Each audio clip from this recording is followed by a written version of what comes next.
ہم اکثر بات کرتے ہیں ایف آئی اے سخت ہو گئی ہے، امیگریشن کے جو ادارے ہیں انہوں نے مزید سختی بڑھا دی ہے، انلیگل طریقے سے یا غیر قانونی کوئی بھی سٹیمپ لگوا کر، پروٹیکٹر لگوا کر بیرون ملک جانا بڑا مشکل ہو چکا ہے۔ ایئرپورٹس پہ اکثر واقعات اس طرح کے رپورٹ ہوئے، بہت سارے لوگ جن کو آف لوڈ کیا گیا ان کے پاس جو اوورسیز امپلائمنٹ جو پروٹیکٹر ہے اس کا پروٹیکٹر بھی لگا ہوا تھا، پھر بھی ان کو اتار دیا گیا جہاز سے۔ تو یہ ماجرا کیوں ہو رہا تھا؟ کچھ ایف آئی اے نے کام کیا ہے، کچھ ایسے لوگ پکڑے ہیں جو جعلی سٹیمپ لگا کر دے رہے تھے، یا پھر آپ کے ڈاکیومنٹس ٹھیک ہیں بھی نہیں، چیک بھی نہیں کیا گیا، جو پورا ایک پروسیجر ہوتا ہے اس کو اڈاپٹ ہی نہیں کیا، پھر بھی آپ کو پروٹیکٹر لگا کر دے دیا۔ آپ ایئرپورٹ پہ گئے ہیں، آپ پکڑے گئے یا آپ کو آف لوڈ کر دیا گیا۔ اب جنہوں نے سٹیمپس لگائی تھی سرکاری افسران ہی جو پروٹیکٹر لگانے والے ہیں ان کے خلاف کریک ڈاؤن ہوا ہے، کافی لوگ گرفتار ہوئے ہیں۔ کیا تفصیلات ہیں آپ کو بتاتے ہیں۔ ناظرین، وزارت داخلہ نے سختی کی ایئرپورٹس کے اوپر، آپ نے سارا کچھ دیکھا، اور پھر ایک فیصلہ ہوا تھا کہ معاملہ کیونکہ لوگ ایئرپورٹ پر آتے ہیں، وہاں پر ایک گیٹ کیپنگ کا پورا پروسیس ہے، وہاں پہ پکڑے جاتے ہیں، لیکن یہ معاملات انیشیٹ کہاں سے ہو رہے ہیں؟ ڈفرینٹ ایجنٹس جو ہیں ان کے خلاف کارروائی ہوئی، جو ڈنکی لگانے والے تھے، لوگوں کو یہاں سے لے کے جانے والے تھے، وہ بہت سارے کارٹل، بہت سارے مافیاز، ان کو پکڑا گیا۔ اب سرکار نے اپنے جو ریجنل آفیسز ہیں جو وفاقی وزارت داخلہ کے نیچے آتے ہیں، جس میں پاسپورٹ ہے، جس میں نادرا ہے، جس میں آپ کا جو امیگریشن والا پروٹیکٹر لگانے والا جو محکمہ ہے، جس میں آپ کے میڈیکل کرنے والے جو ادارے ہیں جو میڈیکل کرتے ہیں، جو بیرون ممالک جانے کے لیے آپ کو ریکوائرڈ ہوتا ہے، ان کے خلاف بھی سختی کا فیصلہ کیا تھا۔ اور جتنے بھی پشاور میں، لاہور میں، کراچی میں، کوئٹہ میں، یا جتنی ریجن ہے، ملتان میں جتنے آفیسز تھے وہاں پہ خاصی سختی کی تھی اور ایک چیک اینڈ بیلنس وہاں پر پیدا کیا تھا۔ آپ کے یہاں ایف آئی اے میں ایک اینٹی کرپشن کا بھی ونگ ہے، اس کو خاصا متحرک کیا تھا۔ ایف آئی اے اینٹی کرپشن نے پشاور میں ایک بڑی کارروائی کی ہے۔ جناب جو امیگریشن پروٹیکٹر لگانے والا پشاور کا محکمہ تھا، اس کے ڈائریکٹر صاحب کو پکڑ لیا، جو پورے کا پورا ایجنٹس کو مل کر ایک اپنا نیٹ ورک چلا رہے تھے۔ نیٹ ورک کیا تھا کہ روزانہ کی بنیاد پر ایسے لوگ جنہوں نے بیرون ملک جانا ہے، پروٹیکٹر ہوتا کہ پروٹیکٹر مین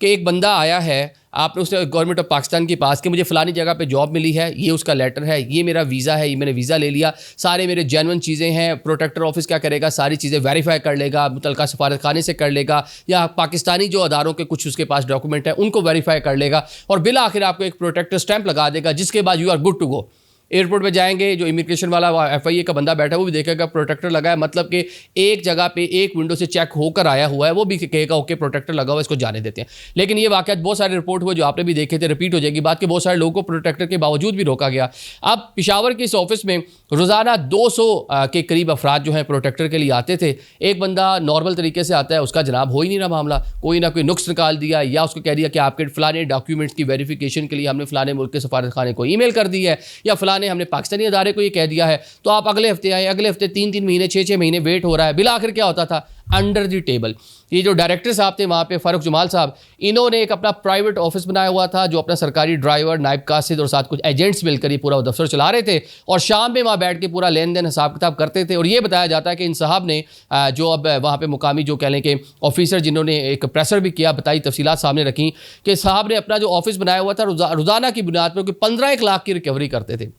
ابھی دن کا آغاز ہی تھا، وہاں جا کے دن کا آغاز میں تو پرائیویٹ آفس میں تو 7.5 لاکھ کی ریکوری اس دن کر چکے تھے، جو وہاں سے موقع سے ملا۔ اور جب ان سے کچھ پوچھا گیا تو انہوں نے کہا جی میں نے تو پیسے دے کر یہ پوسٹنگ لی ہے، میرے تو بہت اوپر تک ہاتھ ہیں، ایف آئی ہیڈ کوارٹر تک میرے ہاتھ ہیں، اور یہ جو مجھ سے پہلے تھے وہ بھی یہی کرتے تھے، پورا نیٹ ورک ہے۔ اور یہ پیسہ جو ہے منتھلی کہہ لیں یا جو بھی کہہ لیں، روزانہ کی بنیاد پہ جو بھی وہاں پہ پیسے جمع ہو رہے تھے وہ اوپر تک جاتے ہیں۔ یہ پورا کہہ لیں کہ ایک چین بنی ہوئی تھی، جو بہت سارے سرکاری محکموں میں ہوتا ہے، چین بنتی ہے، تو چین یہاں پر بھی تھی۔ اب ان کو وہاں سے گرفتار کیا، مزید ان سے پوچھ گچھ ہوئی تو انہوں نے بتایا جی اسلام آباد میں میرا گھر ہے، رینٹ پہ لیا ہوا ہے، 2.25 لاکھ میری سیلری ہے، 1.5 لاکھ کا رینٹ پہ میں نے ماہانہ گھر لیا ہوا ہے، وہاں بھی کوئی 1 کروڑ 1.5 کروڑ پڑا ہوا ہے۔ وہاں بھی آگے ٹیم چھاپا مارتی ہے تو وہاں سے بھی 1 کروڑ 1 روپے جو ہے نقد جو ہے کیش برآمد ہوتا ہے۔ انہوں نے کہا یہ 15-18 دن کی میری ماشاءاللہ یہ ریکوری تھی۔ تو یہاں سے اندازہ لگائیں کہ کس طرح یہ نیٹ ورک چل رہا تھا۔ ایئرپورٹس پر تو جناب لوگ روتے ہیں کہ جناب ہمارے ساتھ فلانی زیادتی ہوگی، فلانا ہمارے پاس سارا کچھ تھا، لیکن پیچھے سے وہ پروٹیکٹر کس طرح لگ کے آ رہا ہے، پیچھے سے آپ کی ویریفیکیشن نہیں ہوئی۔ جب ایئرپورٹ کے اوپر آپ جاتے ہیں وہاں پر جو ایف آئی اے کا افسر بیٹھا ہوا ہے، یا آپ کو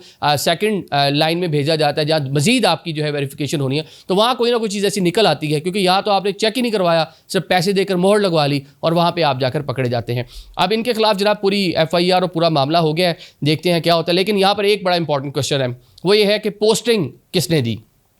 اوپر تک کون تھا؟ اب یہ ریجنل آفس تک تو پہنچ گئی FIA جو اینٹی کرپشن ہے. یہ ذرا اپنے ہیڈ آفس میں بھی دیکھیں جو پوسٹنگ کرنے والے وہ کون تھے, اور جو جہاں پوری چین جہاں تک پیسہ آ رہا تھا وہ سارے کے سارے لوگ کون تھے. اور ایک اور بات جو اس پریسر میں سامنے آئی کہ جناب متعلقہ ایمبیسیز کو ای میل بھیج دیتا ہے, پھر 3 مہینے تک وہ پڑا ہی رہتا ہے. بھائی یہ 3 مہینے اگر ای میل بھیجی جاتی ہے اس کا بھی کوئی میکانزم اس طرح کا ہونا چاہیے کہ فوری طور پہ پتہ چل سکے کہ ڈاکیومنٹس, یا اس کو اتنا زیادہ ڈیلے میں ڈال دینا. تو پھر جب ڈیلے ہوگا ایک عام بندہ کیا کہے گا جس نے 1 مہینے بعد 2 مہینے بعد اپنی نوکری جوائن کرنی ہے, جو پورا پلان کر چکا ہے, اس نے کہنا انڈر دی ٹیبل پیسے لیں جو لینے ہیں, مجھے جان چھوڑیں. تو اس پر بھی کوئی نہ کوئی نظر ثانی ہونی چاہیے. آن دا ادر سائڈ ایک جناب اوورسیز کے جو میڈیکل ہوتے ہیں, کسی نے سعودی عربیہ جانا ہے, وہ بیچارہ میڈیکل کروانے گیا ہے, تو میڈیکل والے بڑا آسانی سے بتا دیں گے کہ جناب آپ کے معدے میں گرمی ہے. معدے میں گرمی کیسے ٹھیک ہوگی؟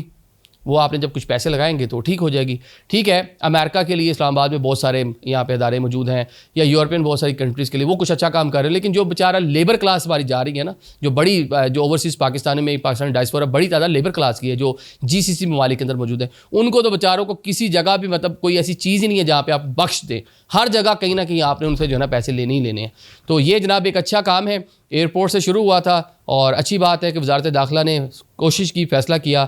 کہ وہ کچھ نہ کچھ اس پر جو ہے قابو پائے, اور جو ایجنٹ مافیا کام کر رہے ہیں یا اپنے جو لوگ ملے ہوئے ہیں اب ان کو جناب پکڑا جا رہا ہے. Thank you so much.